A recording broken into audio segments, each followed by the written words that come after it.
अब बात करते हैं MQ-9B प्रेडेटर ड्रोन्स की। तो जैसा कि मैंने अपनी पिछली वीडियो में कहा था कि यूएस डील डिले भले ही कर सकता है बट कैंसिल नहीं कर सकता, क्योंकि जब तक यूएस हेजेमनी को चाइना से खतरा है तब तक यूएस भारत के फेवर में कुछ भी करने को तैयार है, और ये लिवरेज भारत को है, अभी प्रेजेंट टाइम में तो है ही। और ये बात मैं ऐसे नहीं कह रहा, पिछले कुछ सालों के एग्जाम्पल से उठा के देख लीजिए।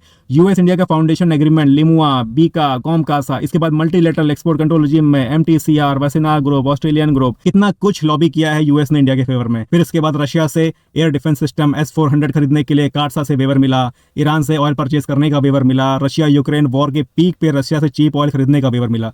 देखिए, ये सब चीजें ये दिखाती हैं कि यूएस इस समय इंडिया के फेवर में इसलिए सब कुछ करने को तैयार है क्योंकि उसके लिए सबसे प्राइम टारगेट है चाइना, और वो चाइना की ग्रोथ को नहीं बर्दाश्त कर पा रहा है। उसकी हेजीमनी के लिए चाइना सबसे बड़ा चैलेंज है। और इसी सीक्वेंस में आगे MQ-9B यूएस का मोस्ट एडवांस लीथल ड्रोन, जो अमेरिका इंडिया की गुडविल पे कम बल्कि जियोपॉलिटिकल कंपल्शन की वजह से ज्यादा देने को तैयार हुआ है। देखिए, इंडो पैसिफिक रीजन में चाइना के against India most crucial and significant ally like player है। मैंने यहाँ पे अलाय लाइक इसलिए बोला क्योंकि इंडिया यूएस का ऑफिशियल अलाय नहीं है। हम अपनी स्ट्रेटेजिक ऑटोनॉमी की फॉरेन पॉलिसी को फॉलो करते हैं, मींस हमारे एक्शंस और रिएक्शंस ऑटोनॉमस यानी कि स्वतंत्र होते हैं, जो नेशनल इंटरेस्ट बेस्ड होते हैं, ना कि किसी नेशन के इंस्ट्रक्शंस पे, अनलाइक हमारे मिजू चच्चा जो आजकल जिनपिंग के इशारों पे जिनपिंग जबान कर रहे हैं। देखिए, यूएस इस वक्त चाइना के अगेंस्ट इंडो पैसिफिक में अपने की अलाइज को स्ट्रॉन्ग कर रहा है, और इंडिया उनमें से एक है, क्योंकि यूएस ऑलरेडी इंडिया को STA-1 का स्टेटस दे चुका है। यहाँ पे STA-1 का मतलब हुआ कि स्ट्रेटेजिक अलाइज +1। देखिए, अभी कल ही ऑकस को एक्सपेंड करने की बात हुई, जिसमें न्यूजीलैंड को शामिल किया जा रहा है। अब यहाँ पे ऑकस क्या है? देखिए, ऑकस का मतलब होता है A से ऑस्ट्रेलिया, UK और US। तो फिलहाल के लिए आप ये समझ लीजिए कि ये एक मिलिट्री ग्रुप है जो सबमरीन टेक्नोलॉजी पे काम कर रहा है, और यहाँ पे जो फर्दर एक्सपेंशन होने वाला है उसमें फ्यूचर में इंडिया, जापान और साउथ कोरिया को भी शामिल करने की बात चल रही है। अब वापस आ जाते हैं MQ-9B ड्रोन्स पे।